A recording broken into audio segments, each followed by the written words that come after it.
Patrick with Gill's Motorworks. Today we are going to be replacing a Weber carb with a bigger Weber carb. This is like a 35-36 degree carb.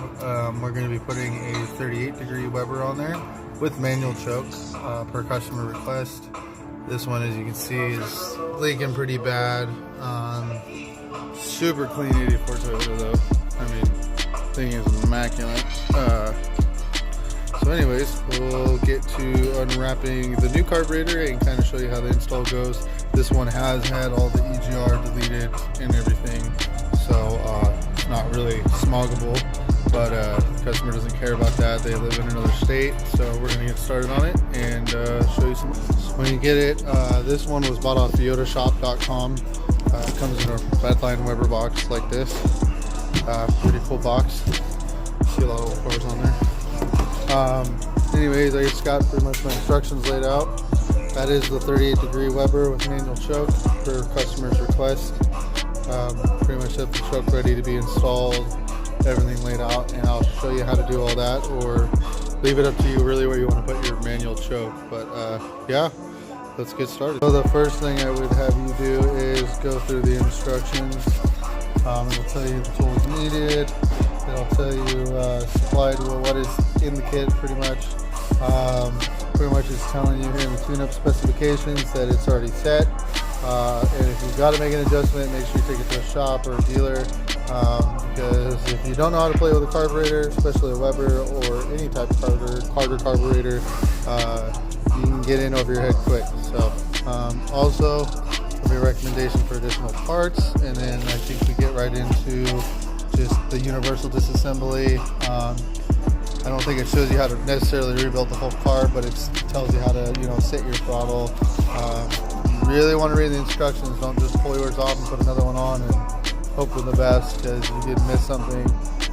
Shows you where your speed screws are, your mixture screws. It's all really important. So when installing, and this kind of gives you an idea how a needle works, and you're making your adjustments, air to fuel ratios, pictures of install, and the troubleshooting guide. So yeah, I made just this clip about please read your instructions so you can do the job right, even though you're going to watch me install it. I read instructions, and if I don't like the instructions, I read more instructions or forms or anything I can get my hands on. So alright, let's get to pulling the old one off. The first thing I'm going to recommend, depending on your model, if you're going from a smog truck to a non-smog truck, it's actually not as hard as you would think. Each Toyota truck I've had is different. Some have a bunch of these. The older models, some of them less. This one could be missing some. Of course, this is a customer that bought this truck off somebody and he got it this way.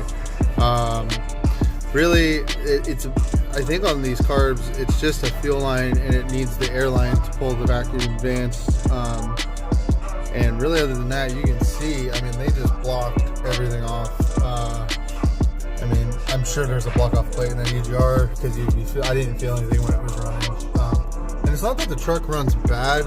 I think he just wanted to go for a little bit more power. So I'm hoping this is a four-wheel drive model that's a little bit bigger of a carb will help.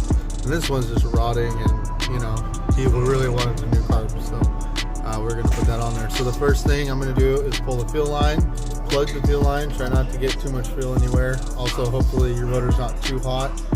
Fuel can combust, just be careful. And going to pull the air line.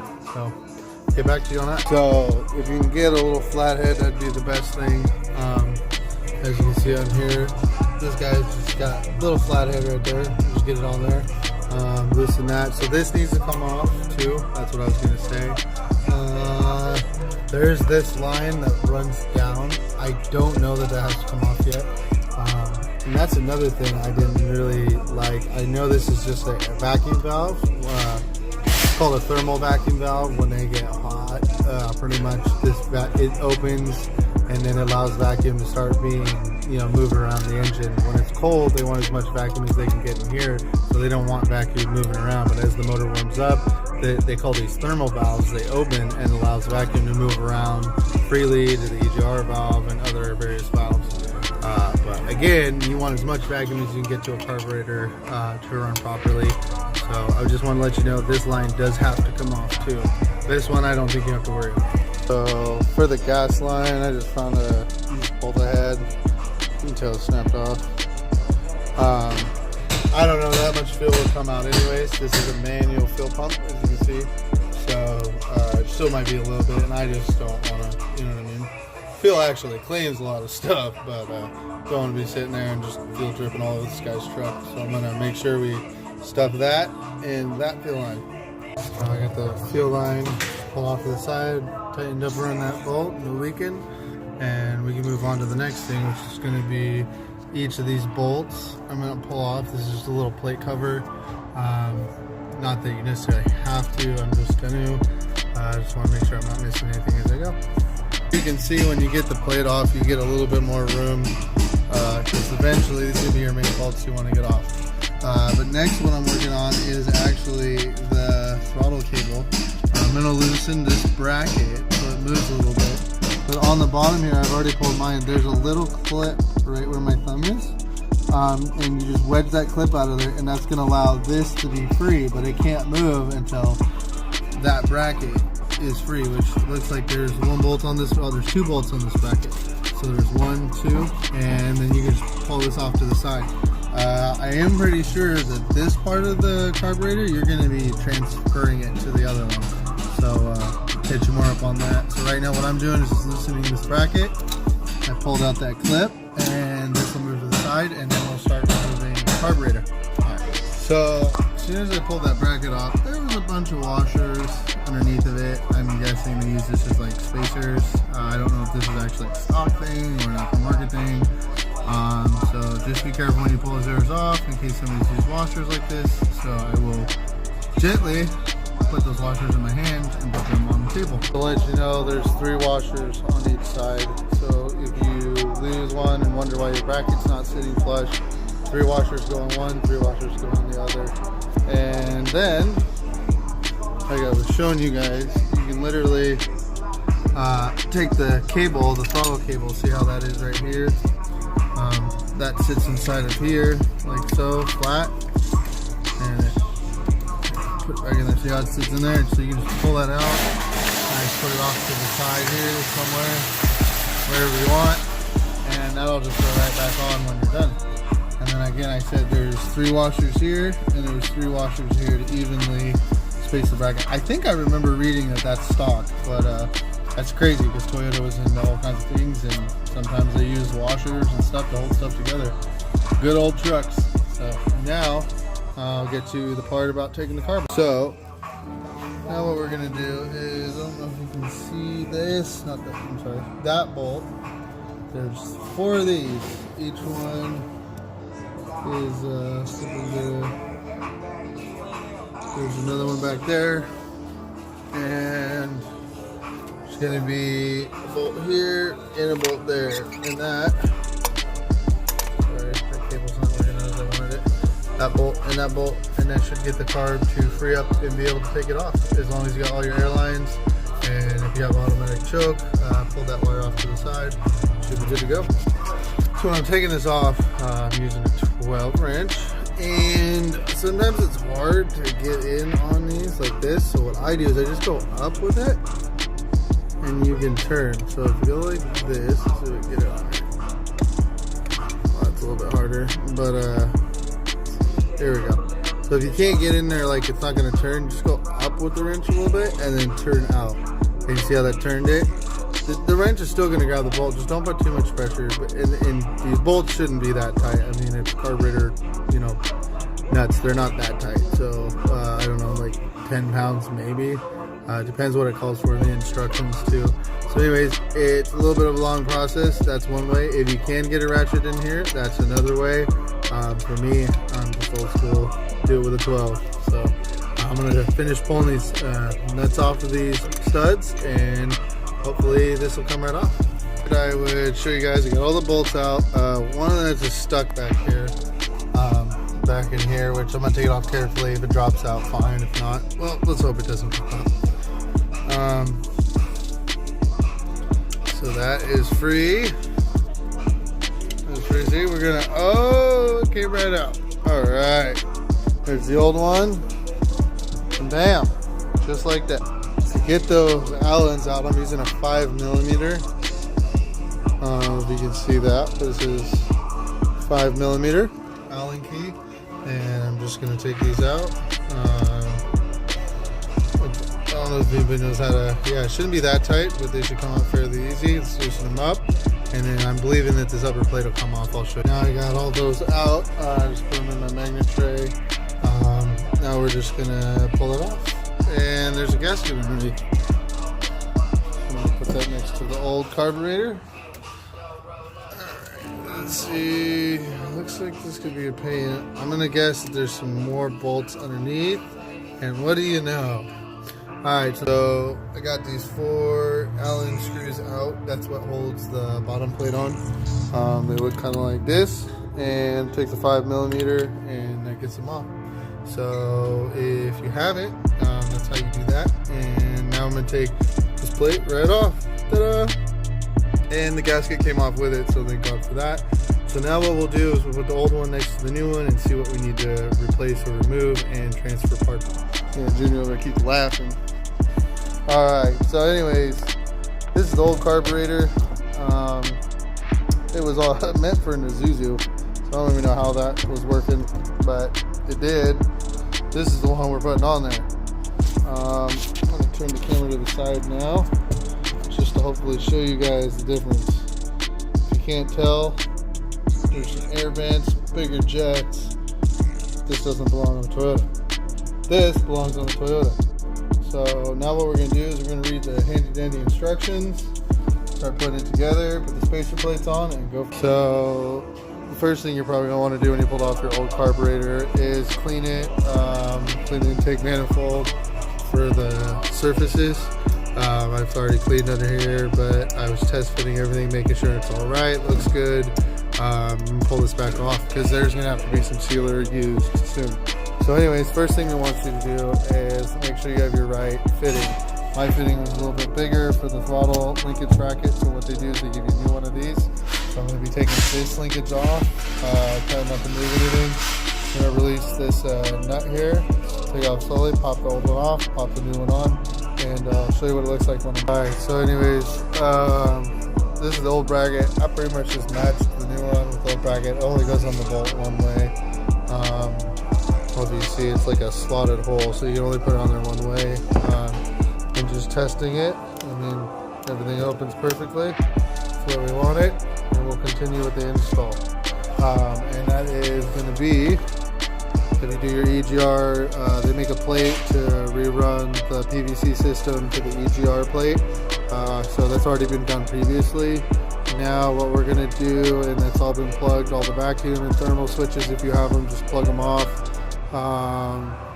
Did the U-shaped throttle lever. Now we're going to go down into coat the manifold base gasket with grease or a suitable gasket sealer.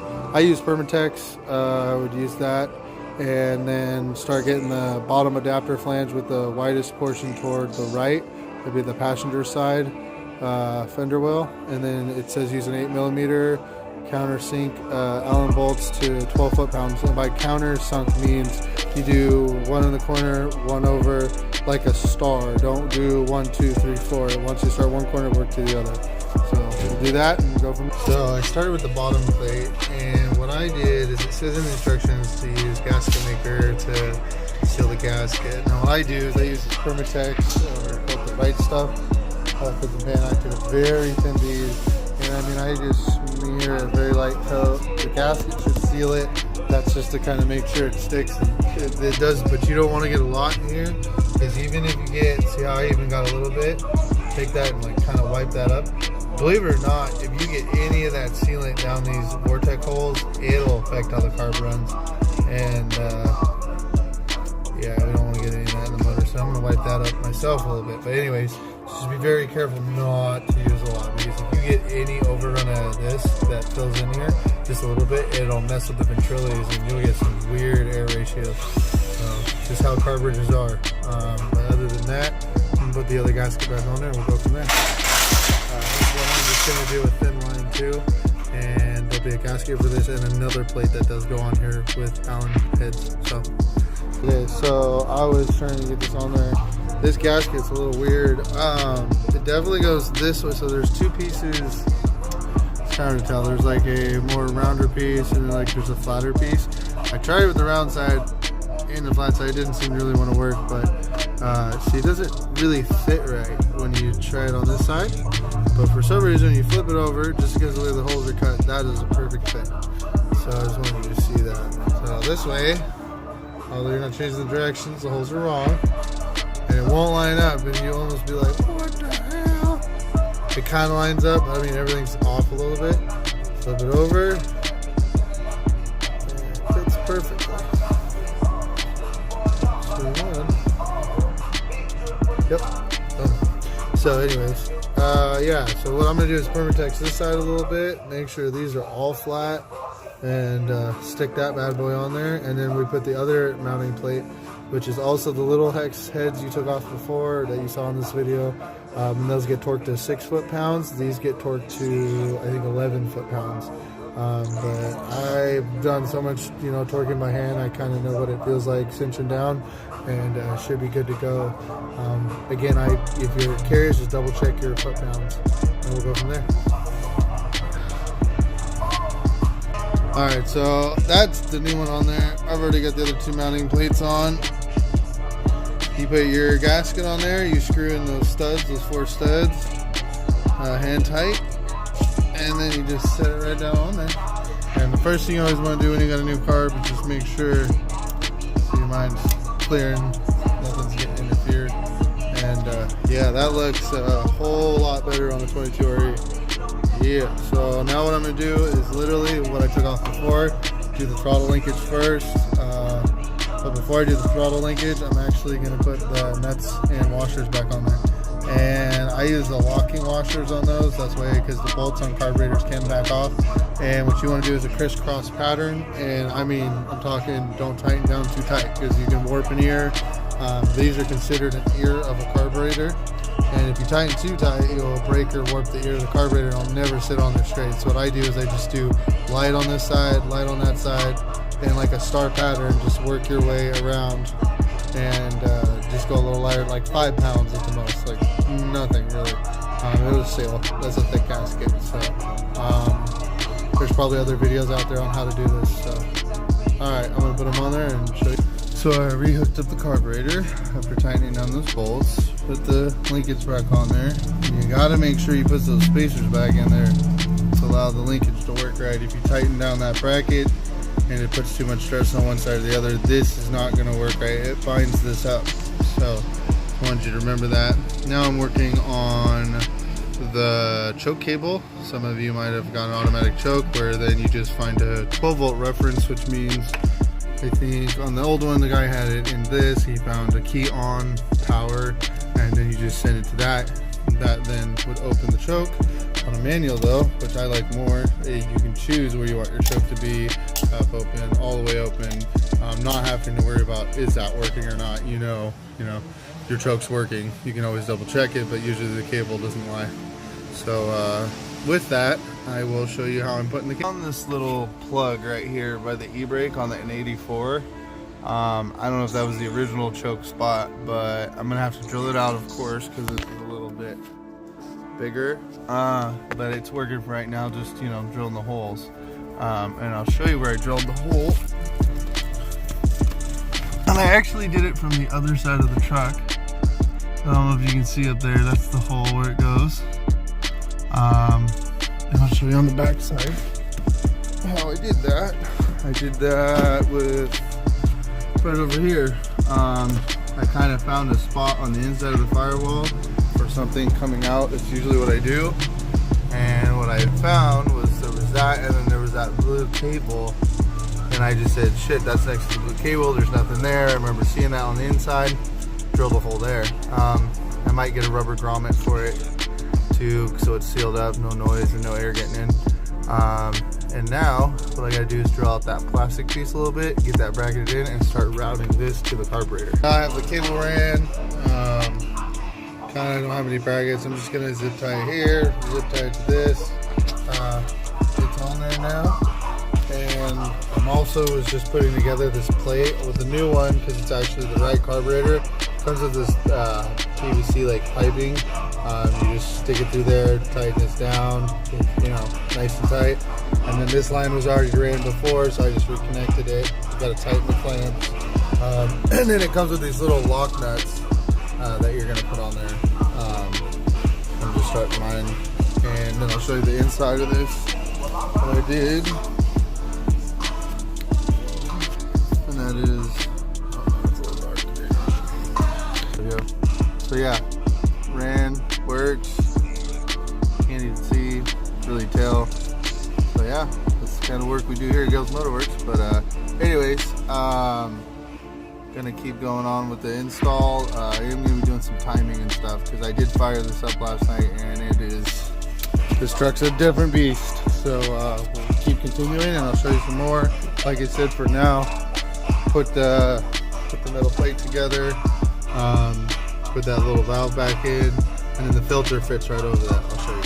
So when it's all done and said, or said and done, this is what it looked like. You'll have these little clips just snap on here, and then yeah, I'm just gonna re-brace this other one, and then we'll go from there.